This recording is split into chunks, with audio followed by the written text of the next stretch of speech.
This is Paul from Eon's Abyss, and you are listening to Mac Massacre on Straight to the Core podcast.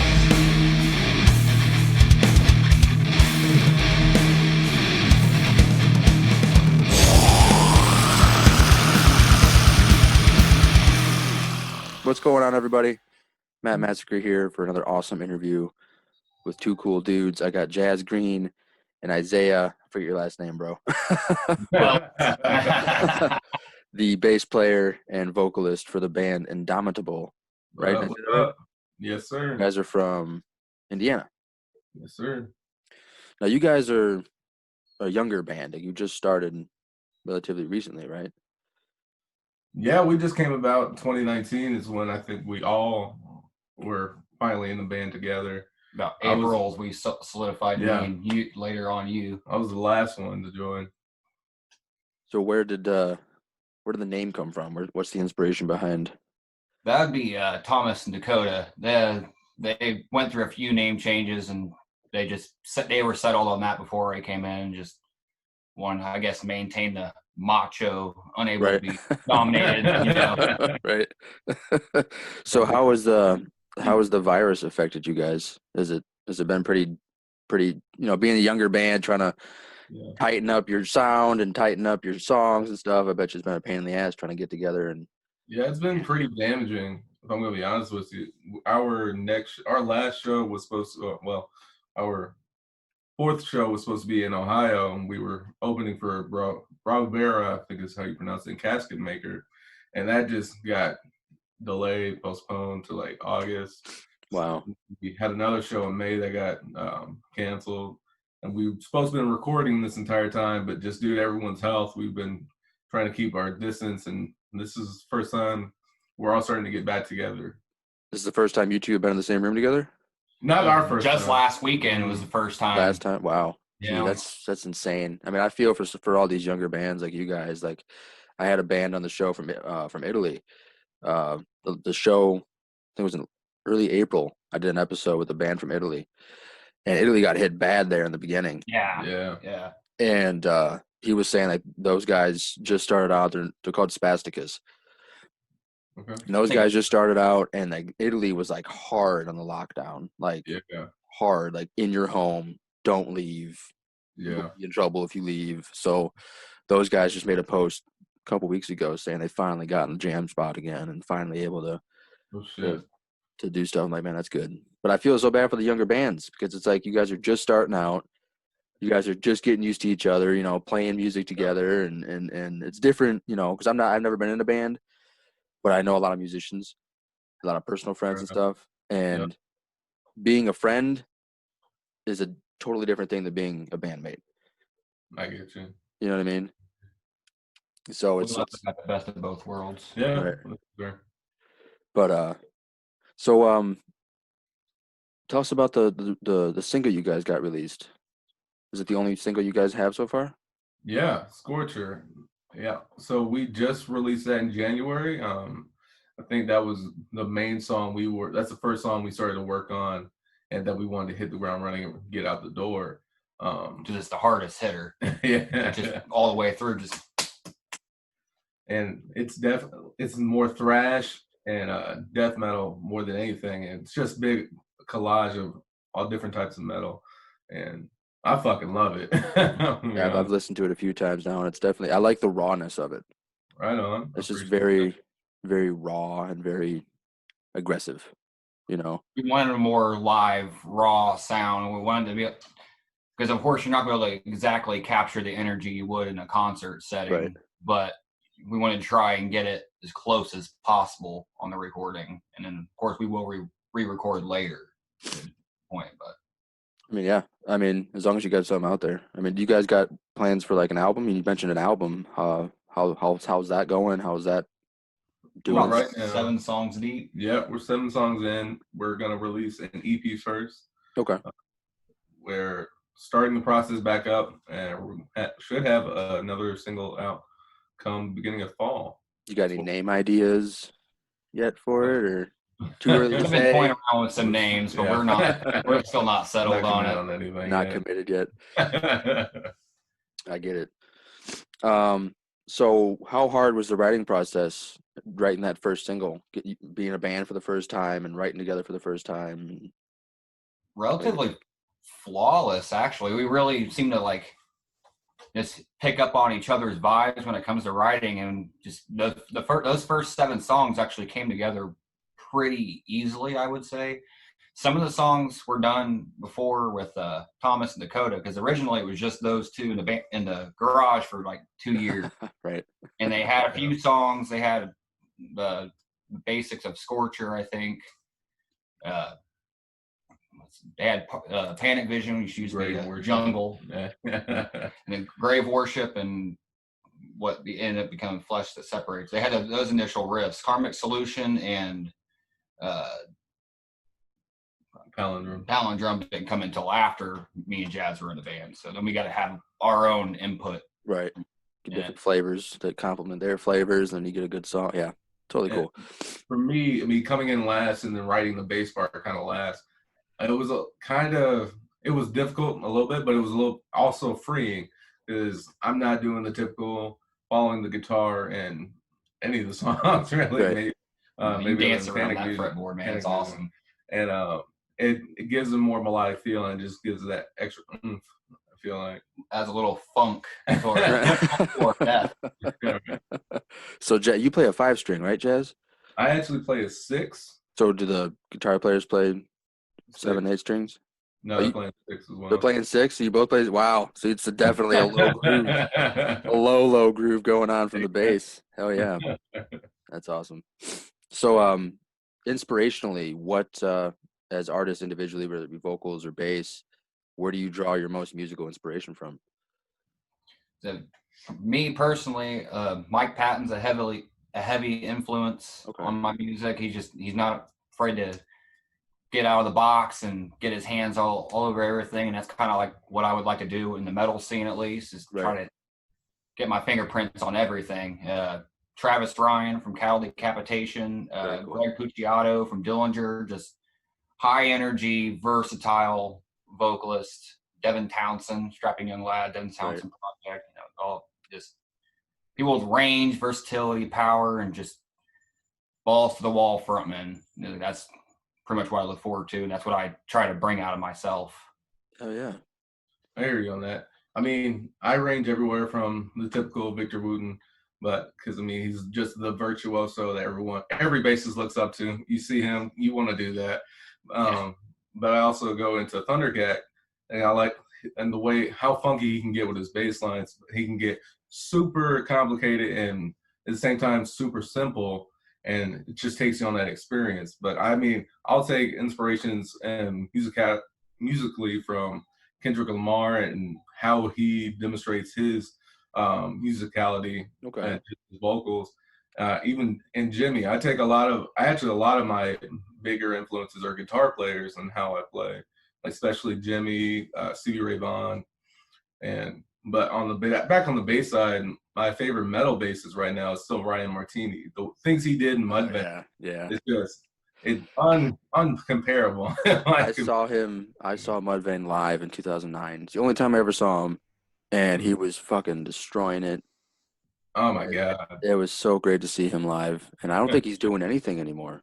No, that's what's killing me. It's like, man, you got so much talent, you're just sitting there, bro. Like, do something, man. Like, fuck.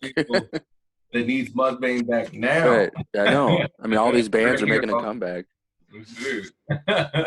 All these bands are making a comeback. Like Ghost Inside came back, and Mr. Bungle. I heard coming back. Tool came back. I mean, come on, where's Mudvayne? Right.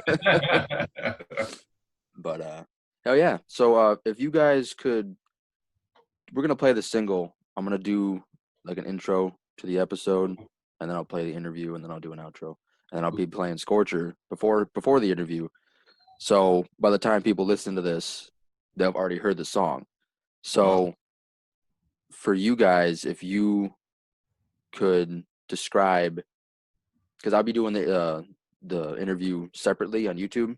So for those people that are listening on YouTube that haven't had a chance to listen to the episode on Spotify or whatever they listen to, if you could describe your sound, what's something that you could compare it to? to give an idea of what kind of. I don't want you to. Every time someone asks us, we're like, I have not a fucking clue. I have no idea. I would say like Savannah Carnage, just because they throw a little bit of everything in there as well. They got the jazz elements, no pun intended. There it is. Hell yeah. That's all I have now. It's so yeah. I mean, because I asked the question because I'm like, I listened to it. I'm like, man, what the? These guys are different, you know. Like I couldn't like, and then not in a bad way, of course, but like. Just wait till you hear the rest of the song. Yeah, I'm excited. I'm excited for sure. So speaking of else the same, that's the best part about it. Right. So speaking of jazz, is that your birth name or is that a nickname? No, that's birth. That's a birth name. That's unique as fuck. First person I ever met legitly named Jazz. Awesome. That's awesome. That's really jazz influence, you know. Right. That's really cool. So what are some goals for you guys after this virus kind of hopefully dies down? Hopefully music can somewhat get back to normalcy by the end of 2020. But if not, shows, man. Yeah, we just want to get back out there. It's like we got our foot in the door, and then and we were there. Everybody's like, yeah, and then we got pushed back out by security. You know, right? Put out. Right. Yeah, like that's how it feels right now. I think my biggest goal for the band is to get an album out. I want an album out by the time we can get back in full swing. Goddamn right. Yeah. And just get some more out-of-state shows going. We've been connecting with a few bands, I would say, like Cryptostatic over in Iowa, I believe they are, Idaho, Utah. I'm sorry, guys. And I really want to play with them. We were supposed to play with them in August, but we'll see how everything plays out. I mean, I'm from Illinois, so I'm not too far away, so I might be able to swing some stuff for you guys. Oh yeah, that'd be neat, out in the northern Illinois, southern Wisconsin area. I might be able to talk to some friends and stuff because we got a solid local heavy music scene in this area. So especially for Rockford too. Yeah, yep. Rockford, Illinois got a crazy scene too. Yeah, it's crazy. There's so much talent in this town. It's crazy. But it sucks for these guys too because they got nowhere to play now. You know, they got everything's shut down. So even if there's a lot of people. It's funny. There's a lot of people doing like deck shows. Yeah, I've seen that. I love to do something like that. It's like crazy, house, man. Right. I didn't think that would be a thing that came back. Right. Honestly. So I saw a video last night of a local band playing on somebody like some rich dude's fucking giant ass deck, you know. Just playing, jamming out, and there's a camera, you know, out in the distance and shit. And I'm like, yeah, that's fucking awesome. I'm not above playing in a bubble for a crowd. Just saying. Right. Just get a giant dome, like a thing. Bounce me around upside down and shit while I'm just trying to scream. But yeah, I mean, yeah, I'll definitely talk to some friends and see if we can. Yeah, man. Work some stuff out because I mean, I love Scorcher. I know you guys got a bunch of shit planned for the future, and I'd love to hear it live. So hopefully, 2020 is not a complete cunt. You know. Some shit can happen at the end of the year. Like, we made it this far. This is what we've gotten through so far. We're not stopping yet. Right. It's insane. Keep doing something. 2020 has been one of them years where it's like, it's one of those years you want to forget because so much shit has happened. Everybody thought, this is our year. This is our year. Nope. This year's nobody. This is right. I was so bummed because New Year's 2019 to 2020. The way my work schedule was, I worked 12-hour shifts overnight, and New Year's was like a Tuesday or something. Yeah. And so, due to how my schedule landed, I was gonna have to work overnight and spend New Year's at my desk at work in the frickin' in a metal shop, in a metal fabrication shop. Luckily, it didn't happen. So they thought about it, and they're like, "Wait a minute, we're not gonna let these guys work." Overnight and just sitting at their desks eating lunch because my lunch was at midnight. No, I hear you. Yeah, I came in the New Year's with same kind of shit. I knew this was gonna be a bad year from the start. I came in, hurt my back, was in the hospital and stuff. Played our second show with a hurt back. Right. So you still did it, I man. Fucking did it. We thought about putting him up there in a recliner, dude. You got to sit in a lazy boy table. By all means, sitting there, right. That's awesome. So I knew then, like I said, I knew then that 2020 was going to be a fucking dick. Because I'm like, if I can't celebrate a new decade, like something's wrong. Something ain't right. I don't like this. And the next thing you know, Australia's on fire. Exactly. Yeah. God damn it, man. Here it goes. Still haven't seen one of the murder hornets yet. Yeah, I haven't seen one of them either. Around the corner. I'm just waiting on the aliens. I mean, yeah, it's about time. I keep seeing memes. There's a meme I saw. It was an alien. Like, shit, I'm nervous. It's R2. We're next. Every month's a new thing, man. It's everything, man. We got halfway there, and this virus, I'm thinking in my head, I'm like, it's easy to tell people to stay in their homes when it's 20 degrees outside. Yeah. But when it's fucking 88 and sunny in June, good luck. Now, all I want to do is go outside. That's all you want to do is go outside and socialize. Being outdoors, man. Jam, go to shows, do shit, you know? Yeah. And it's like, I'll just walk. Just go on hikes and shit. Like Illinois is being a stickler about shit because of Chicago, you know? Chicago, it's not Illinois, it's Chicago. You know? So, of course, they speak for themselves. Right. 13 million people packed into a little corner. Of course, shit's going to spread quick. But they use that as Same with New York City, too, man. Yeah. All that. Like New York City alone, wasteland. Yeah. So it's hard, and then being that Rockford's so close to Chicago, you know, I'm like an hour and a half away, if that. Oh, you're in Rockford? Yeah, I live in Rockford, yeah. Oh, no shit. That's cool. Yeah. I didn't even know you were actually from there. Yeah, I'm from Rockford, yeah. Yeah. So I got a buddy we used to live around there, and so that's the reason he told me about the music scene there and shit. So that's why I brought it up. I didn't know you were from Rockford. Oh, yeah. Yep. Yeah, like I said, man, the music scene around here is so, I mean, I've kind of fallen off the last couple of years because I've been kind of doing other things and not really going out as much. Oh, yeah. But there's so many new bands that have sprouted up over the last 3 or 4 years. It's insane. It's insane. Yeah, their indie scene especially. I'm about to say it's kind of been like that here recently. I mean, it kind of died down for a bit, but we've been on an uptick for the last couple of years. Yeah, we joined in on the uptick. I think once the coronavirus shit's over, everybody's going to come back, and when they finally get to be at a show again, they will be. Oh, man. It's going to be a sight to see. They're much more appreciated. I'm kind of excited for that, honestly. Even though this is the shit we had to go through to get to it. Right.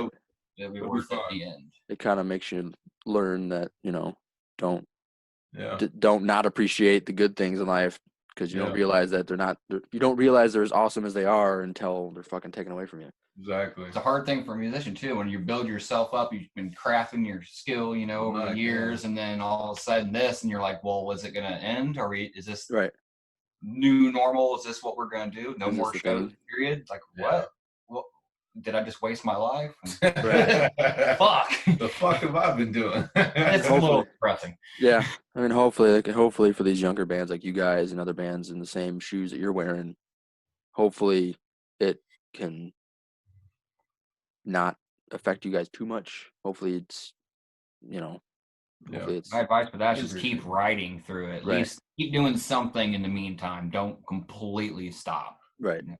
It's the digital age. You can easily record and practice quotes in the air, you know. Yeah, right. You send me a tune and I'll write over it and we'll practice it when we get there. Or play some vocals over it and then we'll figure it out from there. Figure it out. At least you got something, you know, a skeleton at least of a song that you can perfect once you can get in a room together, you know. We're still writing, regardless if we're together or not, we're still writing. So when we do get together, we hit the ground running. Yeah. Right. For sure. Beyond ready. So you guys are talking about playing out of state. If you could, what are some dream venues? If you ever could reach a point in time where you get to a point that you could play at a venue anywhere, not even just in the United States, but around the world, dream venue for you guys. My dream venue is defunct. It would have been CBGB's. That's what I was. CBGB's, fucking Bad Brains place. Yeah, that's the shit. For sure. Well, there you go, man. It's funny. It's funny because I was talking to my buddy Paul from Australia last week, and I interviewed him last week, and I asked him the same question. Being from Australia, I don't know if there's like some, you know, iconic Australian venues that nobody knew about or whatever. And I said CBGB's because he was talking about, because he's older. He's like 15, 20 years older than me, probably closer to 15. But he started playing in the 90s. And I was talking about CBGBs, and he's like, "Yeah, I would have loved to play there back in the day." You know, da da da. Like that's just kind of funny that you guys both said CBGBs. And I talked about it last week. That's amazing. You witnessed a beautiful moment. Honor. All right. But so we talked about your goals. So if you could play with anybody, if you could open for anybody on any tour, who would it be? Fuck. I'm a little biased. I'd still go for Cal Decapitation or something with Mike Patton. Honestly, something crazy. I like to play with some punk bands too, some hardcore punk bands. There you go. I'd be in the minority, but I really want to play with Machine Head. I fucking love. I like Machine Head. I don't have any hate. I love all kinds of music. Machine Head's cool. I like. Yeah, I haven't checked out their newer stuff. Well, I didn't say anything about the newest. All right. Ralph Flynn, if you're listening, I'm sorry. I do put The Blackening on a pedestal for sure. Right? From Machine Head, because that came out, what, 2007, 2006? Yes. Something like that. Is my favorite. That's my favorite too. I still think Bloodstone and Diamond. Or that's a good follow up because it was still along the same vein as the Locust. That's true. Yeah. That's true. The melodies and more of the thrash influence on those albums are pretty cool. I'm more partial to the thrash death influence. I just remember seeing them at Mayhem, and they put on such a fucking great show. Yeah. I was like, God damn, I want to share the stage with those guys. And seeing Rob Flynn on that metal show. I don't know if anybody remembers that. But I do. Yeah, I remember that. He used to watch that. He was fucking badass on the stage. So, shorter than me, though. Believe it or not. No shit. He's shorter than me. I'm a short guy, too. Rob Flynn's short? Yeah, I met him, dude. He's actually shorter than me. How tall are you? I'm only 5'6", dude. Wow. He's shorter than 5. What the fuck? Really? I got a picture. I'll probably have Jazz sent to you or something. He seems like such an aggressive, like, dude. You know, and no disrespect to the guy, but it's like, God damn, he's shorter than 5'6". That's insane. His persona is larger than life. Right, exactly. Well, I'm technically 5'7" now. I hit a growth spurt. Oh, okay. It's the hair. Either way, it's not there's hardly a difference there, buddy. I'm 5'6". I'm 5'6" when I get a haircut. Until then, I hear that. 5'7". It was kind of like Dio too, because Dio was a short dude. Yeah, but he's a little guy. He was little. If you ever watched you guys ever heard of the documentary, The Headbanger's Journey? Yeah. I've heard of it. It's by a dude named Sam Dunn. Yeah.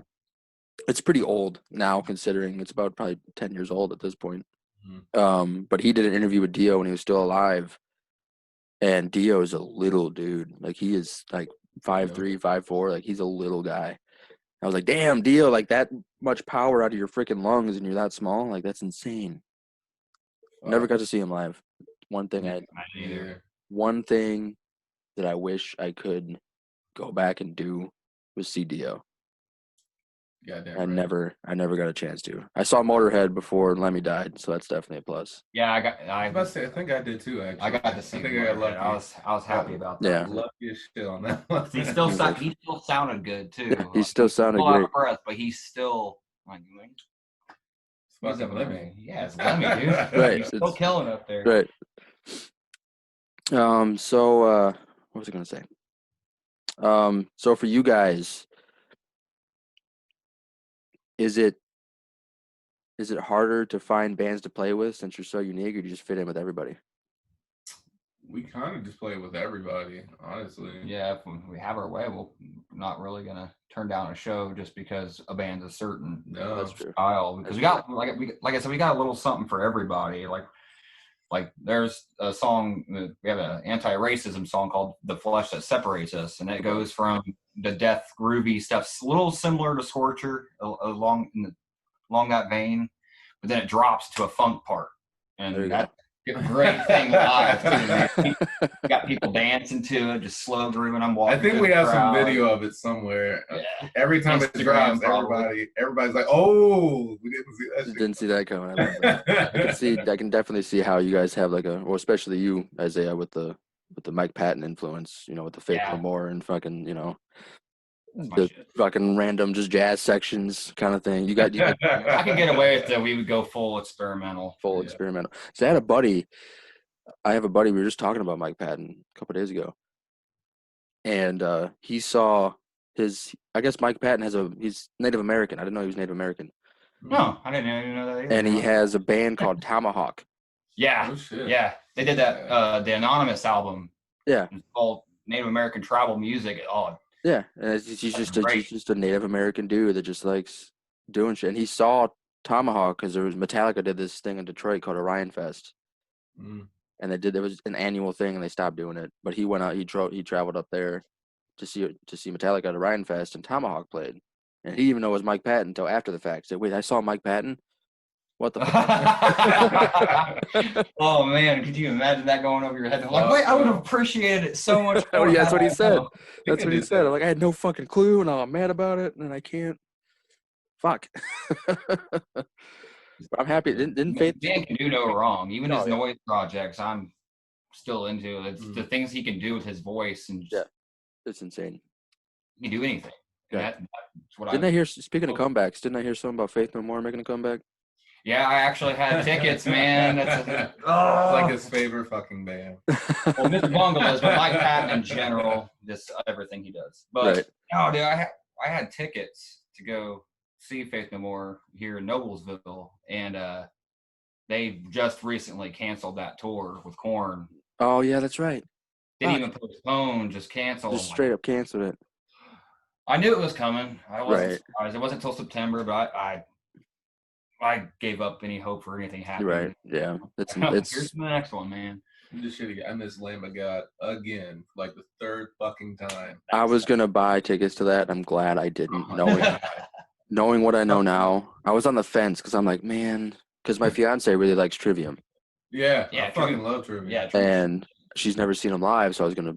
Our anniversary was yesterday, funny enough, and I was gonna buy her tickets for our anniversary to go see Trivium, but I never did because they got canceled, and luckily I didn't. So, because Ticketmaster's being a douchebag to most people. Yeah. So I'm like, oh, okay, good thing I didn't fucking commit then. But, but I told her about that.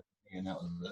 Yeah. No, it's literally the only thing I was looking forward to all year. Yeah, for real. I haven't been to a big show like that for fucking ever.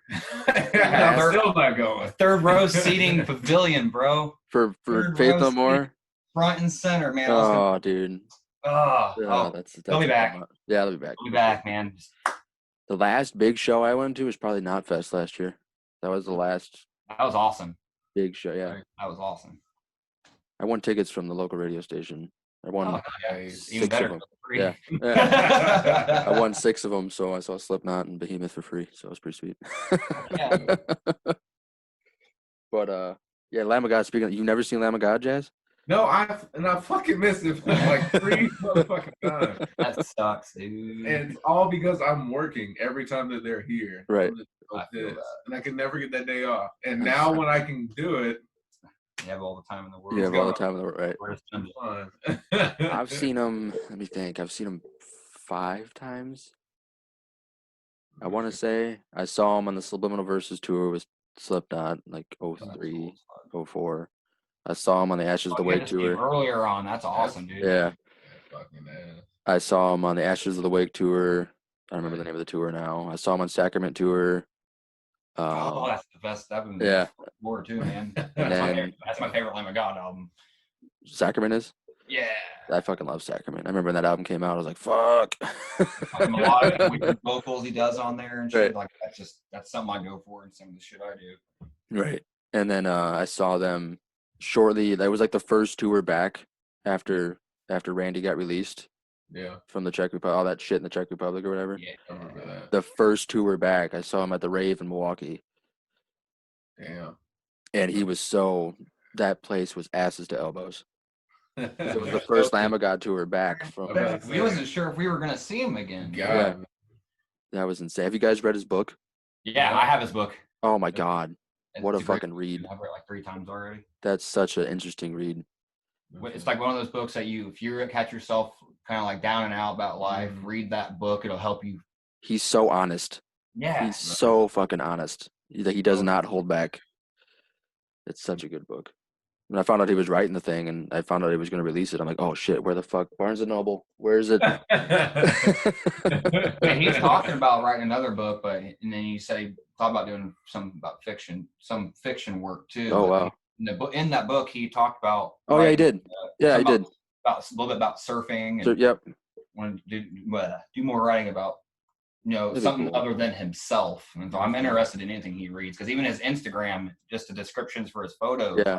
I'm surprised he doesn't do like a photo book or something. He should. He should definitely do a photo book. Works phenomenal too. Because like Nikki Sixx did a photo book. Because after he wrote his book, he did a photo book after it. What was it? Heroin Diaries book. Yeah, he did like. Yeah, that's a good book too.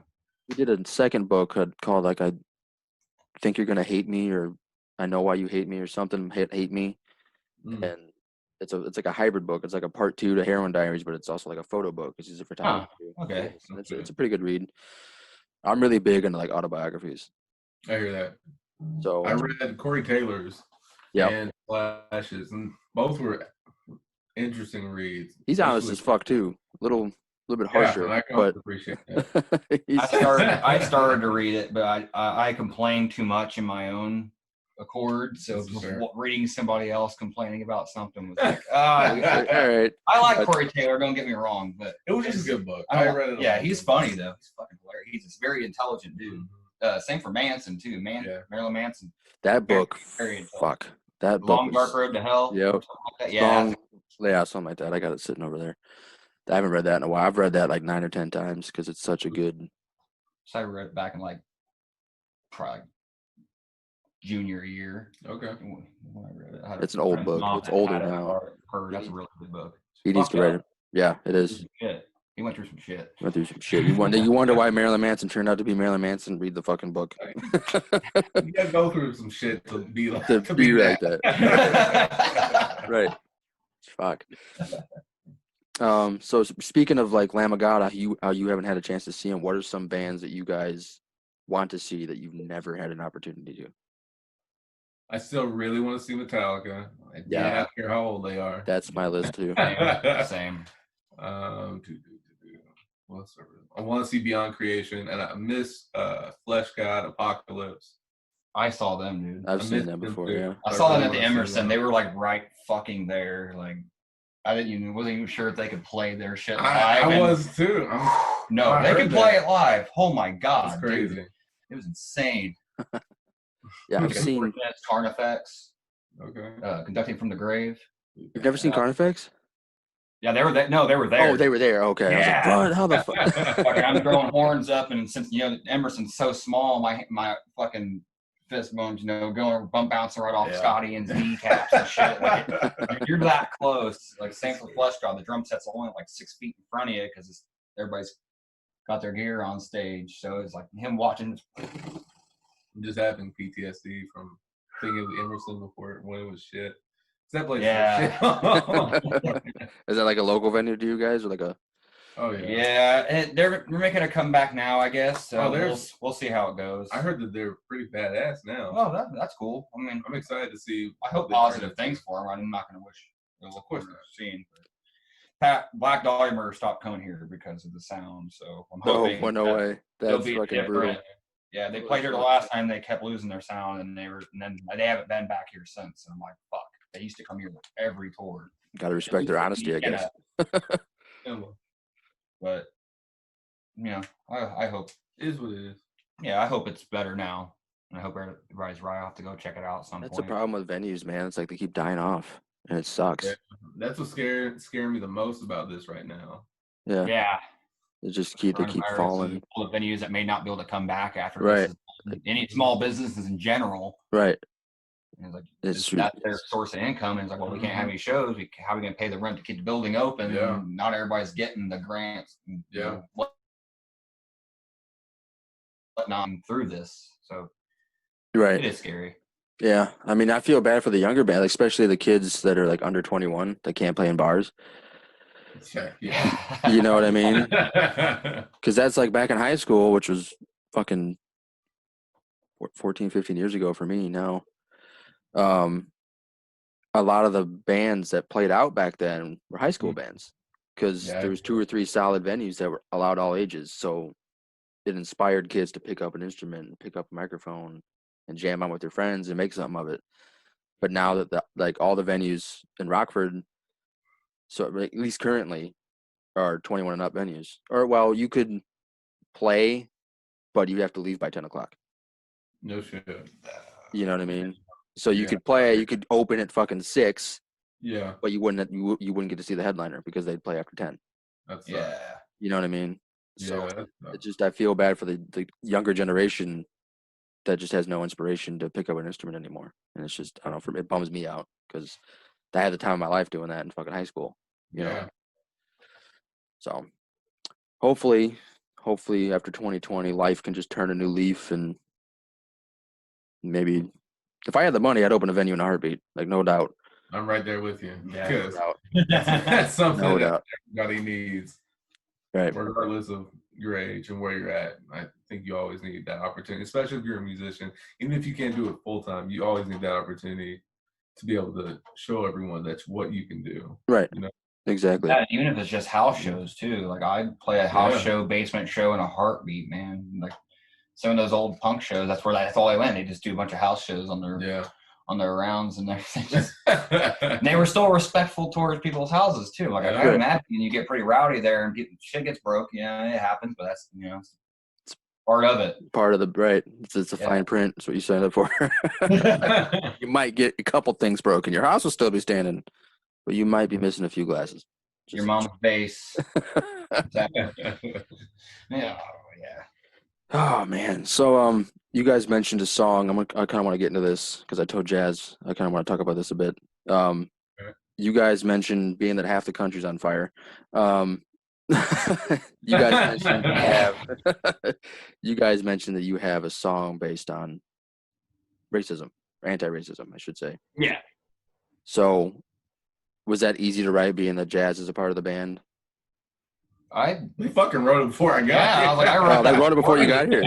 Oh shit! It's like, well, hey, maybe now we don't feel like we're virtue signaling because it's the passionate thing for me because I was like, I can't hate anybody unless they have ill intention towards me, and even then, I'm still relatively forgiving. Right. You know, like right. You'd have to have some kind of animosity toward what? Did you cut out? I'm here. You guys here? Can you hear me? Okay. You froze for a second. I froze for a second. Okay. Yeah. All right. That was weird. I can't hate anybody. So it's a strong subject for me. Is like we all bleed the same. What's the point of hating somebody simply just because they're a different shade of skin tone than you? Right. Like it doesn't make any sense to me. Judge the character, not the person. Right. So I just I went off in that song. And it's, there you go. Props to you, man. For sure. It's fun. That's a good song too. And even better now that Jazz is in the band because that funk part came in after he came in. I think it's funny because I thought about that South Park episode. You ever see that South Park episode where they make Faith Plus One, the Christian metal band? Yeah. Yeah. And Cartman's like talking to Tolkien. He's like, "Go get your bass." He's like, "I don't have a bass." He's like, "Tolkien, you're black. You have a bass in your basement. Go get it." He's like, God damn it. He comes. I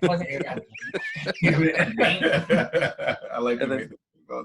And then he's like, he comes into Cartman's house and he's sitting there and he's like, "All right, Tolkien, play a good funk groove." And he's like, "I don't know how to play guitar or play bass, Cartman." And he starts playing. He's like, "God damn it." I shared that and you just at me next time or something like that. I just thought it was funny because I thought about when you guys were talking about your sound and how the funk part elements. I just thought about that episode the whole time because it fits so well with you guys. So Jazz, for you being African American and playing heavy music, do you get weird looks because it's uncommon to see? Honestly, God, man, I've never had a weird look. No.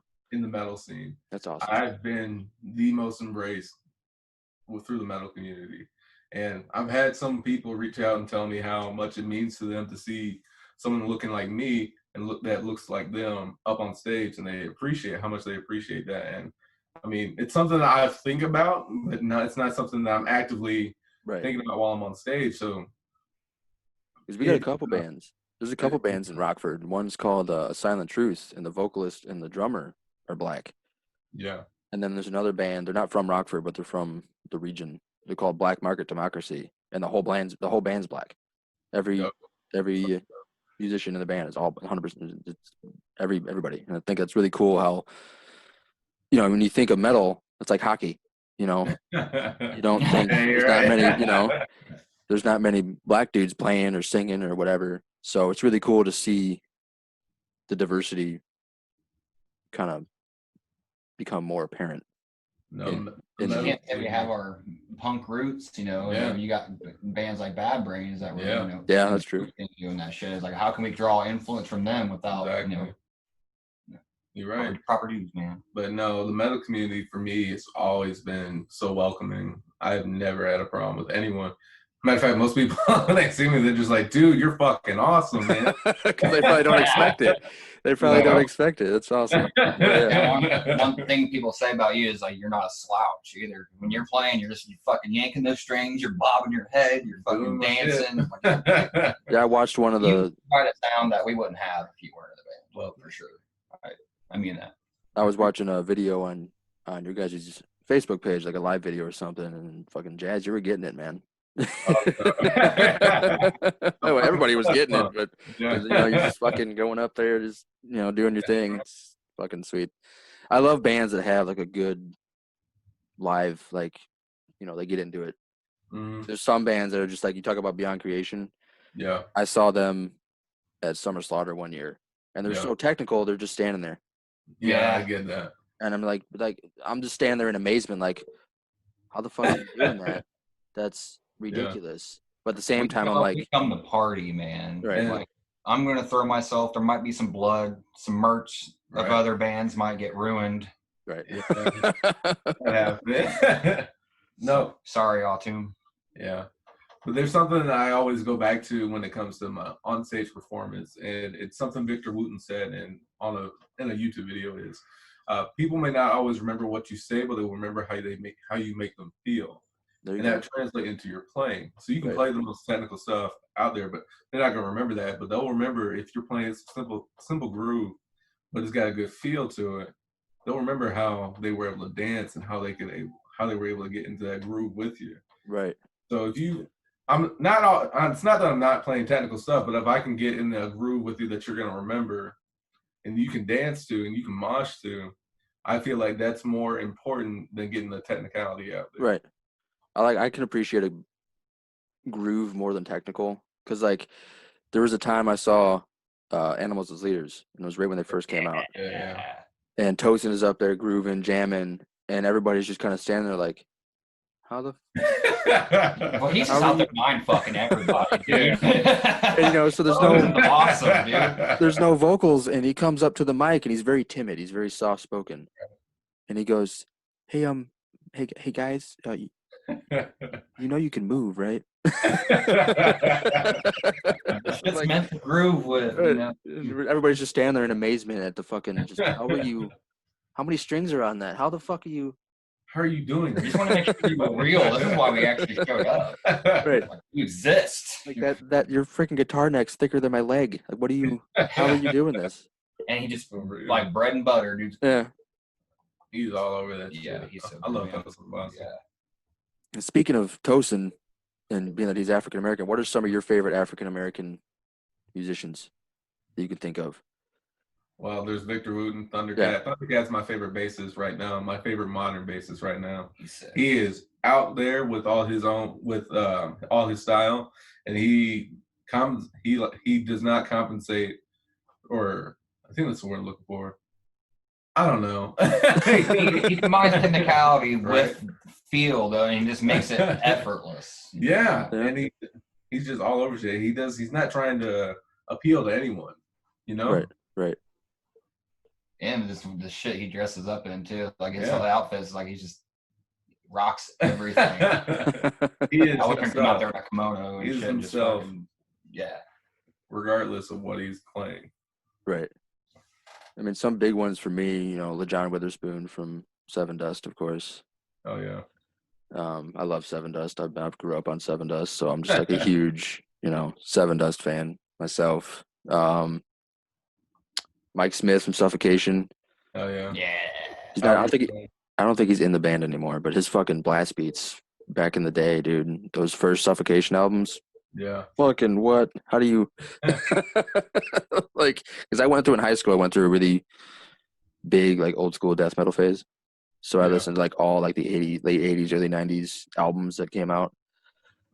And yeah, fuck. There's not. I mean, you think about it. There's really not many African Americans in big bands, which is kind of goofy. Not anymore. No. Not anymore. It's slowly growing now. Yeah, now. You know, everybody's minds are opening, so you see a little bit of everybody and everything now. Yeah, that's true. Right, like even like just in general, metal has broken the mainstream a little bit with like stuff like Poppy. Even like it's not for everybody, but dude, like I think some of the shit's pretty cool, and I'm not gonna hate against it because anything that brings metal to the bigger picture, like I think that's great. Like no matter who you are, like I'm not mad at the Kardashians wearing band tees. Like if you want to fucking promote us, go for it. I mean, you want to make it trendy as fuck, that's fine. Whatever. That's only hurting yourself on them, but at the same time, you're doing good for us. See, it only bothers me if the bands, if those guys, like, or girls, I should say, fucking wear metal merch as an aesthetic. Hopefully the bands that they're wearing get a fucking cut out of it. Like, otherwise, that'd be nice. Everybody donating for the tours, right. And come to our city. You're gonna come to our show. Yeah. Maybe we'll play for the Kardashians someday. Yeah, I don't know. I mean, it's weird because I hate the stigma that metalheads get. People hear the music and they see how aggressive and raw and just violent and angry it sounds. But what people don't realize is that it's a release of anger. It's a release of exactly. We're not all feminists and hate and racist. No, I love everybody. And if you love me and respect me, I've met people that have met me and they got to know me and they're like, "You're one of the nicest dudes I've ever met." I'm like, "That's what you get for judging a book by its cover, fucko." Yeah. I like wearing black. Fuck off, dude. Right. I wear black. I don't care. It's the only genre where you can go through Walmart or the mall or somewhere, and you can see a dude wearing a Slayer t-shirt and you're like, "Hey, you're cool. I like you. What's your name?" It's not fucking weird. It's not weird. Slayer and the cereal albums. Yes. Yeah. Gotta get my Fruity Pebbles, man. Right. But it's just funny how, like I said, the stigmas and like you guys said, like racism in metal is pretty much non-existent. It's there. It's there, but not. Especially if you read the comment section on metal stuff. You see the older guys and fucking. Don't get me wrong, I like Pantera, but you got the Pantera heads out there. Yeah, you get a point there. You get a point there. But clear, there's definitely racism in metal, but I've never experienced it, and it's not as prominent as it's modern made out metal. Yeah, modern metal for sure. Some of like the older bands like Pantera, it's just how you're raised. I mean, everybody's. To be honest, that's just me. But I mean, it's good to see just the diversity starting to not just for like African American members, but like you see more Asian people playing. You see more, more Mexicans. We're in a time now, like it's a struggle now, and it's been a struggle for a very, very long time. But I feel like eventually music will be 100% open and just. You are what you are. You like what you like. Yeah, exactly. That's what I think it should be. Because then if you people restricting themselves to one genre and just one type of people, and just open your mind to everything, man. Because you never know what you'll draw influence from. Exactly. Right. I hate metal elitists. I like fuck country. Older country. There you go. I dabble. I mean, I got weird like Adele. Like if I had to pick like a fucking guilty pleasure. Adele, that chick has some pipes. I don't even call that a guilty pleasure. I mean, like, she's fucking great. She's got some fucking pipes, man. I'm like, how are you? I'm a sucker for good pop singers. I like fucking Lana Del Rey and shit. Like, I love her too, man. I don't call it guilty pleasure. Love what you love, man. True, very true. I can even get down some Katy Perry. Well, I mean, my fiance, she's not a metalhead. Like at all. I mean, she's a a little spice of it, but she's more of like a top 40 pop country fan. Same here. So when she's driving, we'll listen to her music. When I'm driving, she listens to my music. So I've kind of been exposed to more. Yeah, I've kind of been exposed to more like the top 40, you know, poppy stuff. And it's like some of the shit's like, all right, this kind of bops a bit. I can't lie to you. Getting into that Billie Eilish. Yeah, right. Yeah. I fucking love Billie Eilish. She can do no wrong. The radio might have ruined Bad Guy, but check out that whole fucking album, dude. I can respect her for her achieving her fame levels and achieving her at such a young age and not using her body to do it. No, exactly. That I can respect. For sure. She's awesome as a person in general, and then on top of that, her music is just, it stands out, and she can actually sing. I watched her she did a cover of Bad by Michael Jackson. Yeah. Okay. She nails that cover. Like, you know, no effects on her voice or anything. Her brother played it on acoustic, I believe, and it was beautiful. I'm about to check that I'll have out. to make you I have to check that out. Yeah. But like you think about all the other like teen icons from today to yesterday, even. I mean, like they use their bodies to like get the fucking exposure. But like Billie Eilish is doing it with, you know, her look, like just her look on her face, you know, and then her just everything. I don't know. It's hard to explain, but I just can appreciate the fact. She doesn't get into the partying drug scene either, which exactly. I can admire that, especially when you got that level of fame and she's still able to push, you know, that influence away. I think that's great. She's a pretty good role model for younger teens, especially yeah. But I mean, especially in the internet age, the digital age. I mean, it's real easy for kids to get a hold of anything on the internet now, you know. And it's a lot cooler to do drugs now. Right, which just sucks. Which is why I hate like how, you know, some of these younger rappers that glorify, you know, drug use or abusing women or just like that, and then they pass away unexpectedly at a very young age and they get praised. And it's like, why are you praising that influence to try and divert from that path, not become another fall in line the same way? And I think that's just part of the fault of the music industry as a whole. Rap is whether we want to admit it or not, rap is the new rock in modern. True. That's true, man. I will agree with that. Yep. They're the new rock stars, and now they're going through all the shit that rock stars used to go through. They're doing drugs and they're dying from their ODing. And it's a lot to handle when there's no one there really to guide you on. True. Very true. And that's what sells too. Yeah. You know? Like everybody wants to talk about, you know, popping Molly and doing Xanax and shit. Yeah, right. Going to raves and festivals and shit. And that's some of that shit's fun. I mean, like, I'm not a parent, but like I see shit like that. I'm like, why the fuck? Like, I don't want my kids being exposed to that. I mean, if you want to like the music, sure, but don't go fucking stealing Xanny bars from my uncle, or whatever. Well, I can let this shit, don't have to copy in it. But if that was the case, man, my dad would have brainwashed me with Eminem. And shit. I love Eminem. what I mean? Like, no, it's cool, man. Like,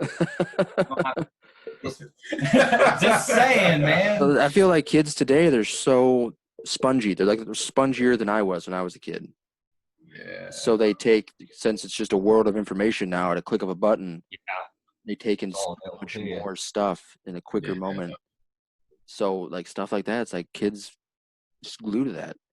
And everybody's more hyper aware of what's going on too. Right. Like especially with social media, it's like echo chamber / tunnel vision. Like, this is what we're talking about. This is what we're staying on, and we're gonna keep feeding it to you. Right. I had to fucking. Everybody's stressed out with anxiety and shit now, and depression. Right. Like, you wonder why, because we're constantly filtered doomsday. The negative. Right. Everything's bad. Like, I had to unfollow a whole bunch of people that kept posting about bullshit and all the local news stations. Right. Because I'm like, especially about the virus. I'm like, you're fucking up my meme stream here. I want to see. Like, get your negativity out of here. I want to see some funny stuff. Like, this is ridiculous.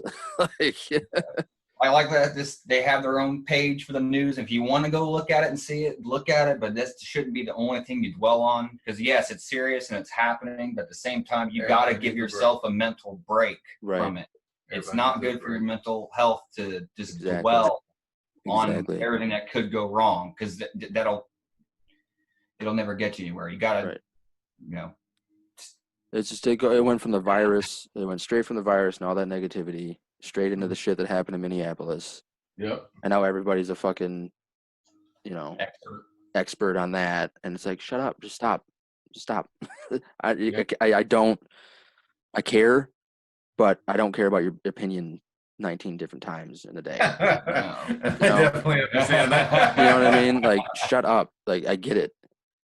And it's just like, yeah, what happened in Minneapolis was tragic in every sense of the word. It should have never happened.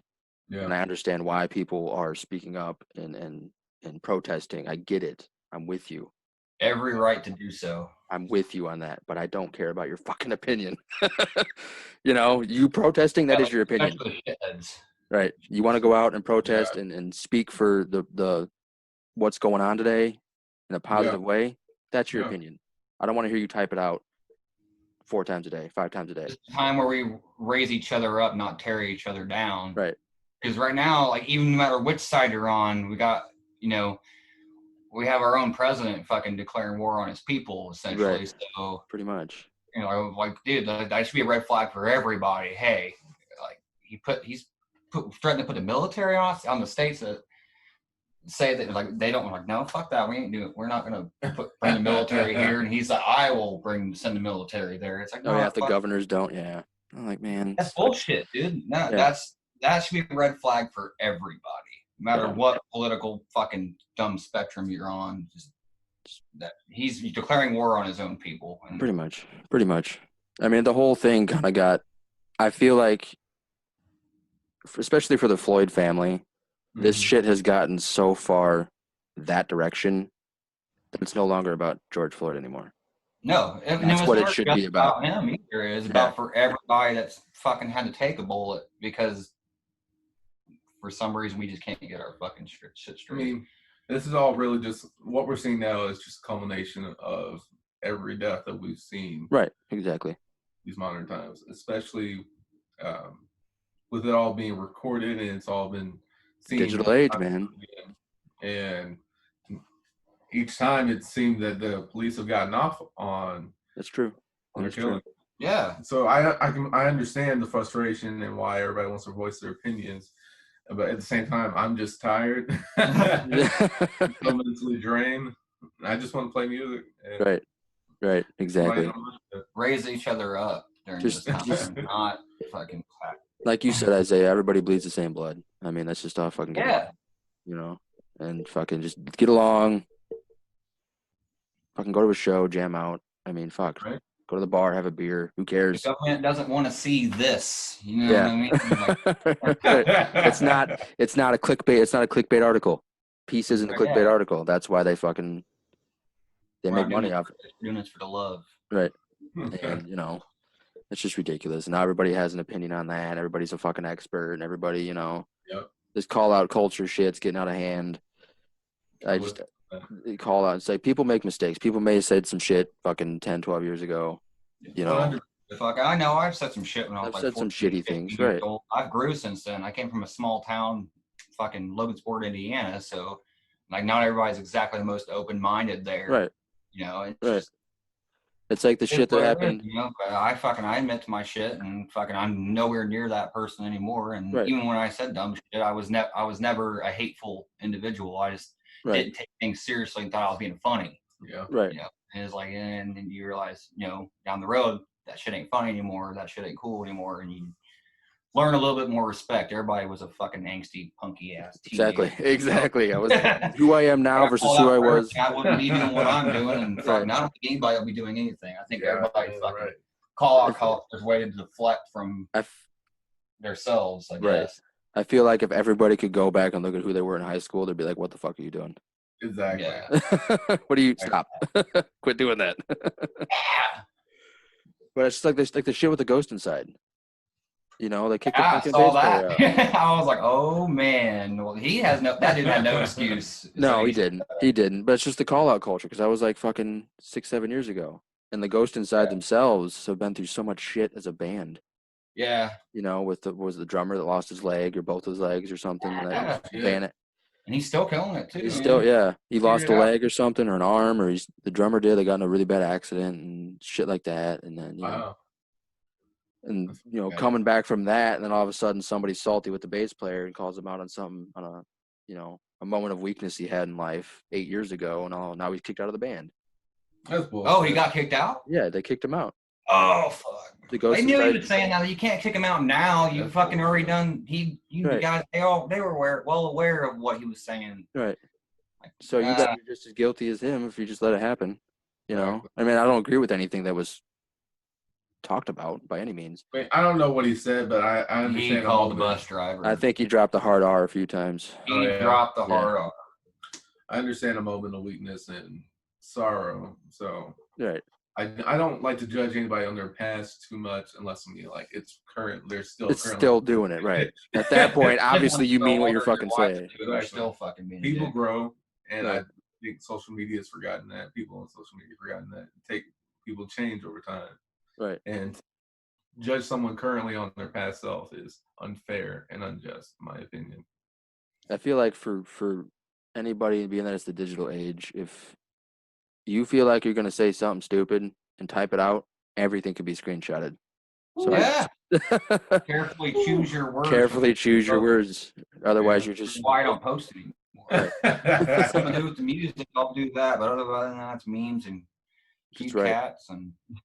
memes and funny shit, man. But it's just like I just use the Ghost Inside as an example because I just released a new album which I fucking love. I checked it out at work over the weekend. I watched the new music video and that was heartwarming enough. I'm not particularly I can't say I'm a fan. Right. They put on a fucking hell of a live show and they were high energy, before and whatnot. But it was still heartwarming to see them work through that and come back. I thought it was pretty cool. Like, just respect for them on that alone. Right. And then, Well, now there's whoever I saw a post the other day, whoever it was that called out dude from Ghost Inside is now getting called out himself for doing something stupid. I'm like, Jesus Christ. Now you gotta fire this guy. Oh my God. Like, stop. It's like just fucking. It can only go so far. How far can we take it? Right. It's like you're just gonna call everybody out for something dumb they said 6 years ago. It's just you're gonna win. Now this dude's career is potentially over as a musician, if not over already, because his name's out there. People know what it was. He's not gonna be in another band. Oh, the fucking dude from Norma Jean too, but he keeps saying dumb shit though. So I mean, on his end, it's kind of like he asked for it. Yeah. Because now every time I die, he's like, "We're not playing with you anymore." And then fucking forget what I can't remember what other band they were like talking, saying they weren't going to play with them anymore either. We're not going to make sure that you don't play any shows in Ohio. Oh yeah, and shit like that too. I was like, fuck. Damn. But dude's posting a bunch of conservative fucking bullshit anyway. So I mean, he's kind of asking for it. He didn't learn from mistakes. He's still fucking carrying on. So that's a different story. Right. For that guy. Yeah, it's people like that. It's like, but I'm curious as well. I want to know what everybody's doing, but at the same time, I don't want to sit in there and fucking. Ooh, what happened here? Yeah, I want to know what's going on, especially if Indomitable takes off and we're gonna be all up in that scene. So it's like this is fair. But hopefully, man, you guys got some serious uniqueness, so I can definitely see once this bullshit with the virus finally dissipates enough to where some sense of normalcy can come back. You guys can be consistently active and out there playing every weekend and making. That's the hope. That's the damn dream. So hopefully you guys, and for every other band in the same shoes you're wearing, I kind of mentioned this earlier, but I feel for the younger bands, man. I really do. It sucks. It sucks so much. Especially when they're just now going, because Indomitable, we stepped down a little bit when it came to at least the creative side. We're still trying to figure out the more technical side, getting merch figured out, which we have currently in the works of getting that taken care of. People want the shirts and pop sockets. Pop sockets are so popular right now. Fuck yeah, get them while they're hot, man. Right. Fuck.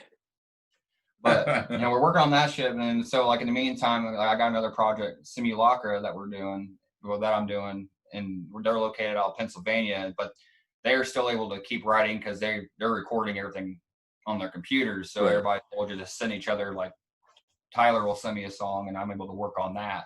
Right. and still keeping busy in the meantime. Jazz has a guest spot and a couple other things he's been working on as well. So we're all still trying to keep busy in the meantime with all this, because you don't want to let, it's kind of overwhelming. It's hard when it gets kind of depressing with everything that's going on. So that has an impact on your art, whether that's good or bad. You get the writer's block sometimes, or you pull from that pain and make something beautiful out of it, which is what I'm hoping we're all trying to do in this moment. Right. Well, for me in the podcast, the virus kind of indirectly affected what I've done, because at the time when it first started, I was trying to buy a new house. I was trying to look for a new job.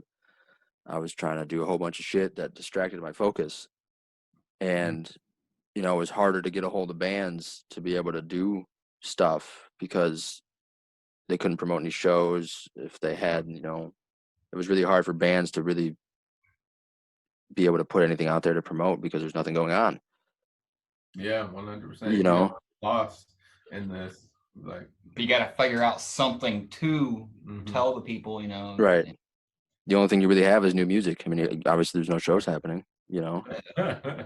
There's still people releasing plenty of music out there, especially a lot of people taking time in this downtime to write, like they're not working. So like, right, exactly. The best you can do is try and be creative. Right. Whether that's in music or art and painting and sculpting and whatnot, right. Try and keep that creative outlet going. Be creative, and your art will thank you for it too. Exactly. True. Fucking people make the best art when it comes from a place of pain. Exactly. That's very true. Very, very true. Portrait. Right. But yeah, so like for me, if I couldn't put 100% of my focus on helping other bands, there's no point in me doing it right now. I feel that. You know what I mean? Because if I can't put my best foot forward and my best effort to help bands and give them a voice that they wouldn't have otherwise, there's no point in me doing it. So I took a couple months off. I'm just like, all right, I need to get my fucking house figured out. I need to move in. I need to figure this job thing out. I got to get my ducks in a row, and then I'll come back, and here we are. So took a few months. I'm glad you're here, man. Yeah. Yeah, I'm glad we finally got to do this. It's like when we talked, me and you, Jazz, and me and you talked initially. I think I made a post on like some group or something, didn't I? Yeah. I think it was either the world metal scene or that technical death metal. Something like that. One of those metal pages. Yeah, and then shortly after we came in contact, the shit hit the fan. And then, I'm like, fuck. It's kind of funny when you look at it. Yeah. From the outside, you're like, right. Oh yeah, never mind. So like for you guys, especially, you guys are one of those bands that reached out to me before the shit hit the fan, and I'm like, I don't want to fucking, if I can't focus 100%, I feel like I'm doing you guys a disrespect because you're not getting my all. You know what I mean? Yeah. So, but I'm happy to be back. I'm happy to have you guys here. I'm happy to actually be doing an interview and not just a showcase of your songs and stuff. So I'm really happy to have you guys here. It's the second interview, well, technically the fourth, but the second interview in this format where we're actually talking one-on-one or one-on-two, I should say. But but we've been talking for a little over an hour, I think, now at this point. Damn. We're on it. We were fucking so anything else you wanted? I think we'll probably end it here. It's been sounds good to me. Pretty fucking decent episode, I say. My social anxiety, I honestly didn't know if we were going to make it this far. I figured at some point you'd ask something and we'd be like, no. Right. We're good.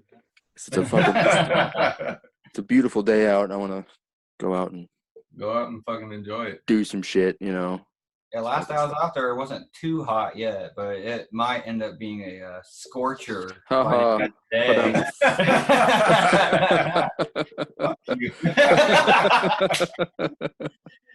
Well, thank you. Thank you, Jazz. Thank you, Isaiah, for taking the time. Thanks for having me. And definitely can't wait to hear the new album. I'm super excited to hear what you guys got in store. And then once that comes out, we'll definitely have to do a part 2. For sure. We'll have more to tell you. Yeah. More to talk about. So I'm definitely excited for that. So thank you for your time, guys. Have a great rest of your Sunday. And I'll probably air this episode next week. Sounds good. Hell yeah. But I'll keep you guys updated and everything and send you links and everything. And cool. Fuck yeah. So thanks again, guys. I appreciate it. Later, Matt. Have a good night. Take her easy.